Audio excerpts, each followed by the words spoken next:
Hey, welcome back to another episode. In this episode, we're going to wrap up our Fortify installation. If you recall, Fortify was backend only, so it had all these actions that it had that you could customize Fortify using, but there were no front-end components. And so what I decided to do was to take the front-end components that exist already in Breeze and port them over into our application. Now, this was a manual process, but I'll show you where we landed. So that describes exactly where we left off. We already installed Laravel Fortify. I've already copied these views. There's some components that we refactored, and there is a controller that I pulled in from Breeze that provides a profile page for the user. And it's going to be helpful for our discussion if we actually have the Breeze GitHub page up here. And once we're in the Breeze GitHub page, the stubs is really where the views are. And I pulled over the default stubs, which are the blade stubs here. And so under resources, views, auth, here were the first 6 views, and we did this in the last video. I pulled those over and I started working on those.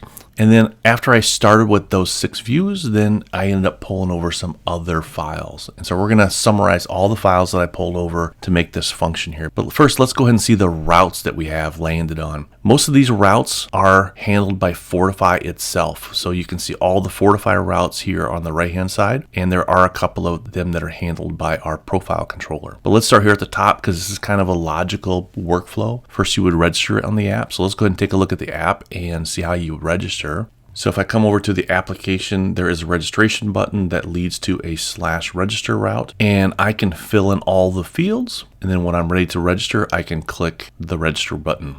And now I am logged in, and you can see that the nav bar at the very top, it indicates that I'm logged in. And I did change the nav to support this dropdown. I like that dropdown, and that was from Breeze also. I took the parts of the nav from Breeze that made that, and I brought that over into our application. And so you can see now that I have a profile page and I have a logout. So let's come back over to our slides, and next thing I want to do is I want to go into the code and take a look at all the code that makes these 2 routes work. So it's the get/register, which shows you the view, and it's the post/register, which takes the fields that you submitted and it creates the user for you. So let's go over to our code.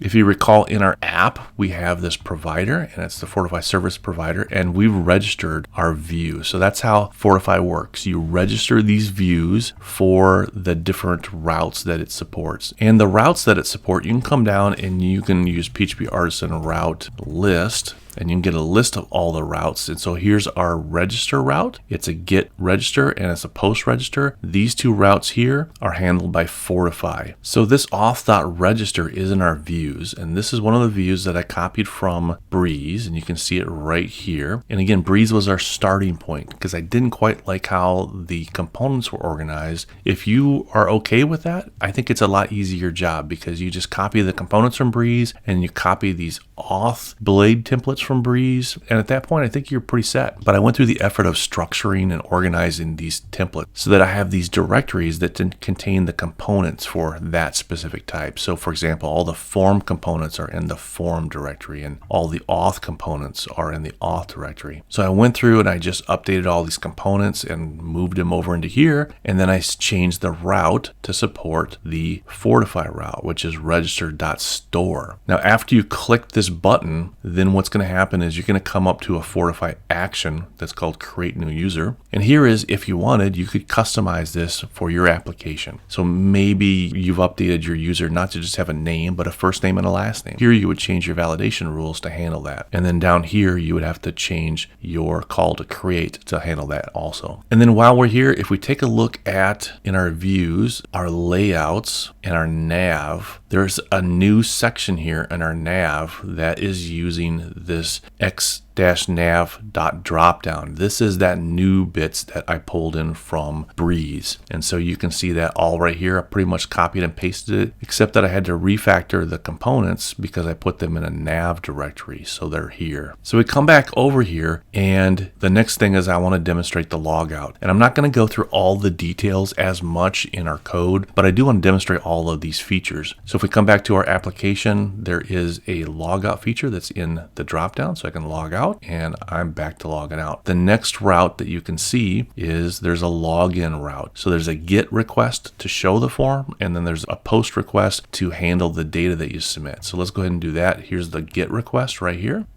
And here is the post request. And now I'm logged back in. So we come back on over here. Now the next set are about I forgot my password. So let's go ahead and log back out because we can get access to that feature set here on this. If I log out and then I do the login, here is a forget your password route. And that is going to be this first one. That's going to show us the form. And then when I click that form or I submit it, it's going to go to the post request. So let's go ahead and do that. So I click the forget your password link and it brings me to the get request. And now here I can enter my email and then I could submit this. And this is going to be the post request. And then you can see that it emailed us a password reset link. So in our application, I don't have email set up yet. That's going to be a future video, but for now it is logging emails to our log file. So let's go into our storage logs, and our Laravel log, pretty large at this point, but let's get all the way to the bottom. And this is the last thing that it logged, which is this email. And inside this email, there is going to be a link. So if we click this link, it's going to bring us back. And now what we're looking at here is this get request to the /reset password. So if I come back in here, I can now update my password. And then I can click the reset button, which is going to be the post request to this. And then it indicates that your password has been reset. And it brings me back to the login page, which is now this. So I just posted that data and it reset my password for me. Now there are a couple of routes that force a user to verify their email. And we're going to go through this starting with the GET request. But before I do this, let's go ahead into our application and I'm going to close down this log, but I'm going to look into our database under users. And I do have this single user right now. You're going to see that there's a verified email and I have not verified my email. So that's what we're talking about right here. There should be a date here where I verified my email. So let's come back into our application. This is going to be a /email/verify route. Now this isn't quite hooked up how it would be used in a real application. We haven't talked about middleware yet. There's a video coming up here soon about middleware where we can put middleware on a certain route to protect routes so that only verified users can access those routes. And if you're not verified, then it's going to load up this route for you here, which is /email/verify. If I pull up our application, you can see that I'm on that route /email/verify, and this is the GET request. So I have a form. When I submit this, this is going to be the post request,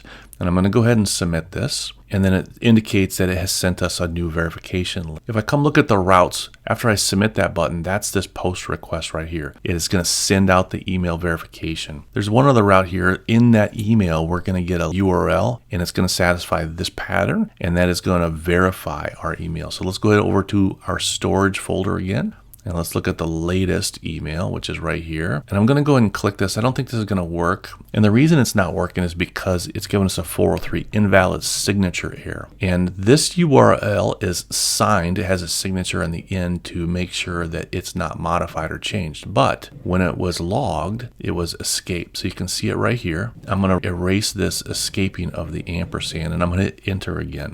And now we're brought back to our application and there is this question mark verified equals 1 up there at the top. Let's come back to our code and I want to look at my users now. If I refresh this, you can now see that I have that email verified at. It's been set.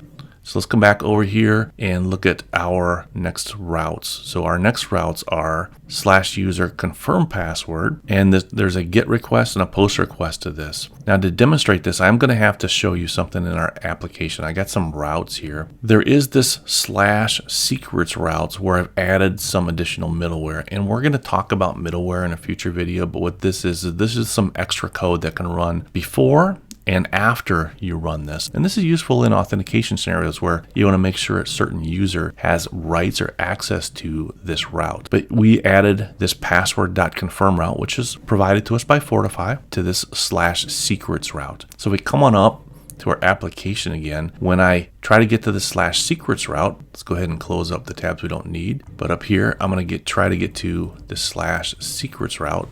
It is going to ask me to confirm my password, and that is this GET request to confirm password, and that's being forced upon us by that middleware.